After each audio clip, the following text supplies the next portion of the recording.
मैं वापस आ गई हूँ आपसे कुछ बात करने के लिए।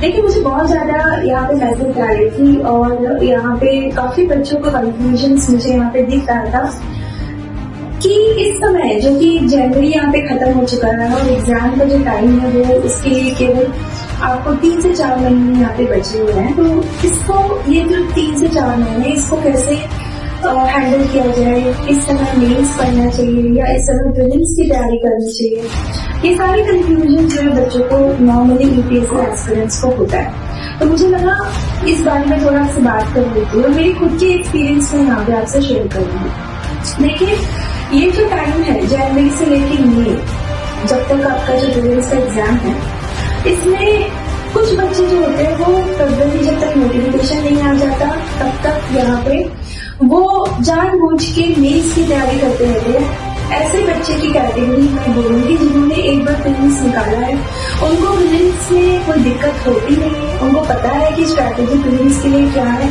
और उनका कहीं ना कहीं यहाँ पे मेंस की वजह से उनका सिलेक्शन रुका हुआ है। तो क्या होता है कि उनको मेंस को लेके जो दिमाग में जो डर रहता है ना, वो डर के लिए वो जानबूझ के यहाँ पे ज्यादा प्रैक्टिस करते हैं ताकि नोटिफिकेशन आते हुए यहाँ पे आप फरवरी एंड तक एक प्रैक्टिस करते जाओ। तो आपको यहाँ पे समझना होगा कि आप कहाँ और किस कैटेगरी में आ रहे हो। आप अगर अभी पहली बार प्रीलिम्स दे रहे हो तो मैं ये बोलूंगी कि जनवरी से लेके अभी मई तक में आपको अभी प्रीलिम्स के बारे में सोचना चाहिए। नोटिफिकेशन आ जाए तो बहुत ज्यादा डर हो जाएगा और ये डर बहुत ज्यादा सामने से हमें दिखेगा कि हमारी स्ट्रैटेजी भी हमें समझ में नहीं आएगी, क्योंकि उस समय ये होगा कि अगर कुछ करेक्शंस करवाने हैं आपको सर्टिफिकेट में या फिर ओबीसी सर्टिफिकेट्स कुछ बढ़वाना है, ऐसा करके कुछ टाइम आपका वहां पे चला जाएगा। कुछ कंफ्यूजन होती है, फॉर्म्स गलत हो गए, दोबारा कैसे भरे। जैसे जैसे नोटिफिकेशन आती है या फिर जैसे नोटिफिकेशन यहाँ पे आएगा, मैं वहाँ पे उस टॉपिक में भी आपसे बात करूंगी। लेकिन अभी के लिए मैं आपको यहाँ पे बता रही हूँ कि ये जो 4 महीने हैं हमारे पास में, इसको लेके अगर जो बच्चे यहाँ पे प्रीलिम्स ऑलरेडी उनका निकला हुआ है तो वो यहाँ पे मेंस की तैयारी करते हैं, तो इसलिए आपको मिक्स ओपिनियन मिलेगा। लेकिन मेरे माने तो यहाँ पे प्रीलिम्स हमेशा अनप्रेडिक्टेबल होता है, तो उसकी तैयारी कुछ कस के ही करनी चाहिए। और इस समय आपको अगर आप आंसर राइटिंग प्रैक्टिस ले रहे थे या फिर आप मेंस की तरह से पढ़ रहे हो, पढ़ने में कुछ नहीं जाता, लेकिन ऐसे सब्जेक्ट पे ज्यादा इम्पोर्टेंस से ज्यादा यहाँ पे केयर कीजिए जो एक्सक्लूसिवली प्रीलिम्स के लिए पूछे जाते हैं। और हम वो जो क्वेश्चंस जो पास्ट 10 इयर्स से या फिर आप अगर 40 साल के क्वेश्चन पेपर देखो तो उसमें ऐसा ऐसा एरिया है जो हम तैयारी कर ही नहीं पाते और करते नहीं है, क्योंकि हमें मतलब उसके बारे में एक अंदाजा ही नहीं आता है। जैसे कि जो चीज आपके बुक में नहीं है, मैथ जैसे क्वेश्चन आ जाती है, स्कीम्स को लेके क्वेश्चन आ जाती है, मिनिस्ट्रीज को लेके क्वेश्चन आ जाती है, ठीक है। और काफी एरिया यहाँ पे ऐसे जो बुक में आपको नहीं मिलेगी। रिपोर्ट्स के बारे में कुछ नए जैसे कि करंट अफेयर्स में कुछ टॉपिक होगा, इंटरनेशनल ऑर्गेनाइजेशन के बारे में, अंतर्राष्ट्रीय संगठन, ये सब टॉपिक हमें खुद से रेडी करने होते हैं। ज्योग्राफी की अगर बात करें तो यहाँ पे reverse, tributaries, national park, dam, सारी चीजें यहाँ पे हमें खुद से ही प्रिपेयर करनी होती है। तो ये सब चीज जो है अभी टाइम में आपके पास आपको करनी चाहिए। और प्रीलिम्स को लेके आप जितना यहाँ पे अपने सब्जेक्ट को बांट सकते हो बांट दीजिए। जैसे कि हमारे पास टोटल 7 सब्जेक्ट यहाँ पे है, history, geography, polity, economics, current affair, science and technology, environment. तो आप अगर देखोगे तो हर एक सब्जेक्ट के लिए पहले आपको यहाँ पे पढ़ना है, तो हर एक सब्जेक्ट के लिए आपको 15 मिनट का टाइम मिलेगा। सॉरी 15 मिनट नहीं, 15 दिन का टाइम मिलेगा, ठीक है। और उसके बाद यहाँ पे आपको 15 दिन के बाद में आपका वो सब्जेक्ट तब भी पूरा नहीं होगा, लेकिन उसको लेके फिर क्वेश्चन आपको सॉल्व करने। उसके बाद यूपीएससी का जो क्वेश्चन आया होगा वो आपको सॉल्व करना।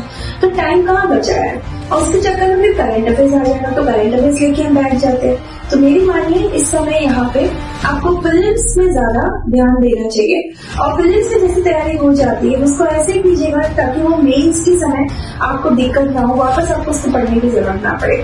तो ये मैं एक आपको टिप्स देना चाहती हूँ, ठीक है। दूसरा, ऑप्शनल को लेके यहाँ पे डाउट होता है, तो जो ऑप्शनल की जो क्लासेस हमारे यहाँ पे भी सोशियोलॉजी ऑप्शनल सेकंड बैच, जनवरी बैच मैंने यहाँ पे जो आपसे बात की है।